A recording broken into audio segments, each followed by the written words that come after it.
The United States government will not pay ransom, will not give in to demands. Do we think it is a bad idea if another government does exactly that?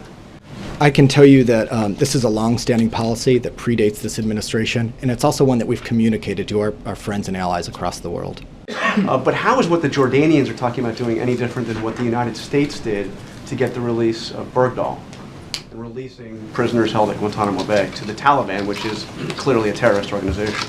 Sure. As you know, this was highly discussed at the time, and prisoner swaps are a traditional end-of-conflict interaction that happens. As the war in Afghanistan wound down, we felt like it was the appropriate thing to do. The President's bedrock commitment as Commander-in-Chief is to leave no man or woman behind. That's the principle he was operating under. Sorry.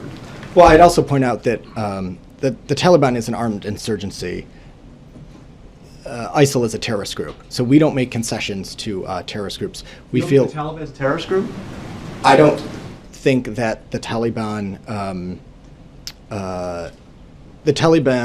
is an armed insurgency. This was the winding down of the war in Afghanistan, and that's why this arrangement was dealt.